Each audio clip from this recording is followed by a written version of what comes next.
ओम शांति। जीवन में कोई भी समस्या आती है, विघ्न आते हैं, परिस्थिति आती है, पेपर आते हैं, मुसीबत आती है, वह हमें मजबूत बनाती है।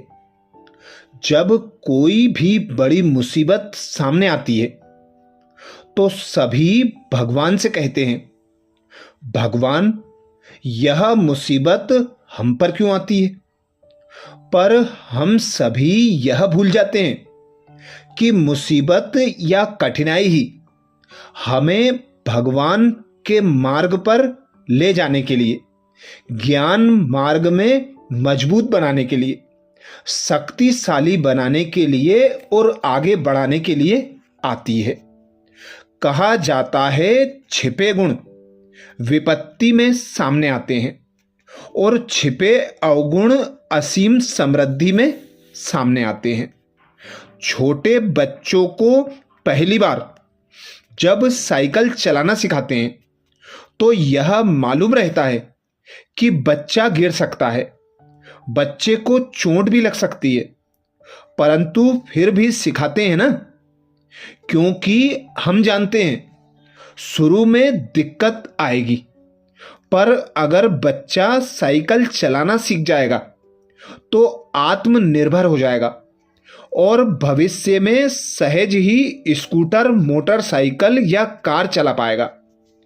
बच्चे द्वारा साइकिल से गिरकर चोट खाकर सहन किया गया कष्ट उसे जीवन भर के लिए आत्मनिर्भर बना देता है, निडर बना देता है।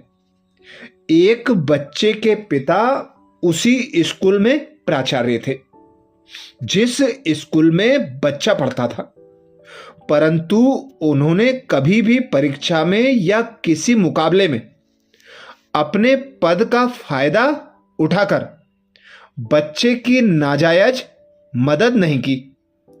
वह बच्चा अपनी मेहनत व लगन से, कठिन परिश्रम से, मुसीबतों से लड़ता हुआ पढ़ाई में अच्छे नंबर लाता रहा और अन्य मुकाबलों में भी अव्वल आता रहा। बड़े होने पर उस बच्चे ने अपने प्राचार्य पिता का बहुत बहुत शुक्रिया किया और कहा, पिताजी, अगर बचपन में आप मेरी नाजायज मदद करते तो शायद मैं इतना मेहनती, मजबूत नहीं बनता और हमेशा आपको अपने सहारे के रूप में देखता। लेकिन बचपन में आए कष्टों का सामना करने से अब मैं शक्तिशाली हूं और आत्मविश्वास से भरपूर हूं।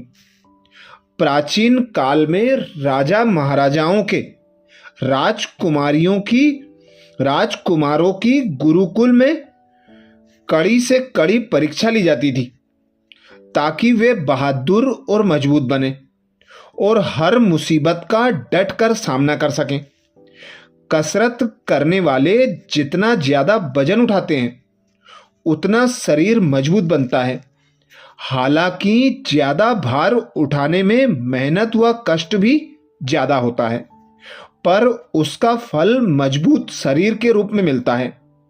मनोवैज्ञानिकों का मानना है कि विपत्तियों में व्यक्ति को उसकी पूर्ण क्षमता तक पहुंचने की शक्ति प्राप्त होती है, बशर्ते व्यक्ति उसके लिए मानसिक रूप से तैयार हो। इसी प्रकार चींटी कभी हार नहीं मानती।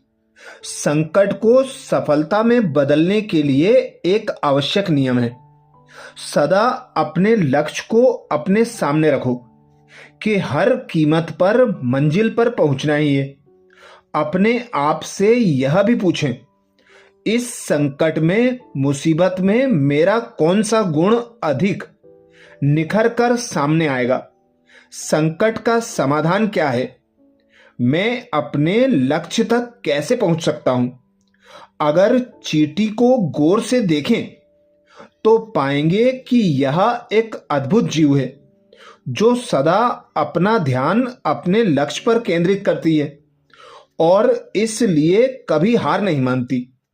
अगर चींटी के सामने कोई पत्थर, ईंट, पत्ता, छड़ी या कुछ भी बाधा रख दें तो यह दाएं बाएं से या ऊपर चढ़कर या नीचे से पार हो जाएगी या अन्य तरीके से अपने लक्ष्य पर पहुंच जाएगी। चींटी कभी हार नहीं मानती, कोशिश करती रहती है, लक्ष्य का पीछा करती रहती है। चींटी केवल तभी कोशिश करना छोड़ती है जब वह मर जाती है। इसी तरह यह देखा गया है कि जब किसी राजयोगी पर कोई कष्ट आता है तो वह परमात्मा पिता को पहले से ज्यादा याद करता है। कष्ट के पार होने के बाद उनका लाख लाख धन्यवाद करता है कि इस कष्ट में हमें अनुभवी बनाया, और भगवान में निश्चय कई गुना बढ़ जाता है। इसको ऐसे भी कहा जा सकता है, जिसे ज्यादा कष्ट उतने ज्यादा अनुभवी और उतनी ज्यादा प्राप्ति होती है। अर्थात हमारे जीवन में भी अनेक मुसीबतें, अनेक समस्याएं, अनेक विघ्न, अनेक परिस्थितियां, अनेक पेपर आते हैं। हर पेपर को हम सहजता से पार करें, स्वयं में आत्मविश्वास भरकर, लक्ष्य को स्मृति में रखते हुए उस लक्ष्य को प्राप्त करने के लिए जो आवश्यक लक्षण होते हैं उन लक्षणों को धारण करते जाएं तो लक्ष्य स्वतः प्राप्त होता ही है। बड़े से बड़े कार्य में सफलता मिलती ही है, फिर चाहे बड़ी से बड़ी समस्याएं हों, बड़े से बड़े विघ्न हों, बड़े से बड़े पेपर हों। हम हर पेपर को अच्छी रीति से सोच समझ कर करें तो उसमें हमें सफलता प्राप्त होनी ही है।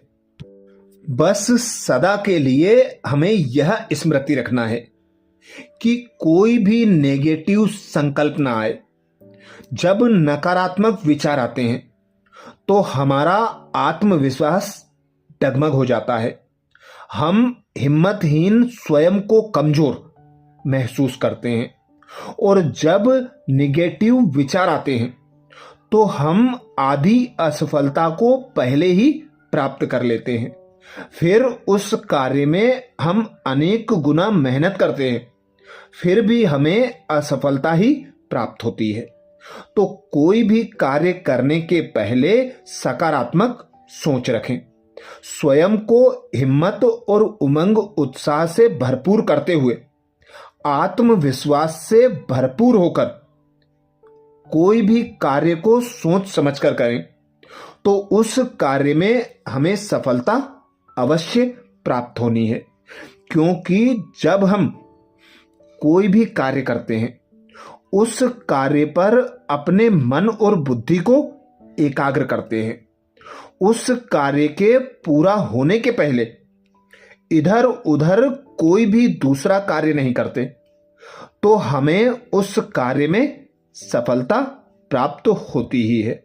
हमारी एकाग्रता की शक्ति बढ़ती है, हम में आत्मविश्वास जागृत होता है, हम शक्तिशाली बनकर आगे आने वाले कार्यों को, विघ्नों को, परिस्थितियों को स्वतः और सहज पार कर लेते हैं।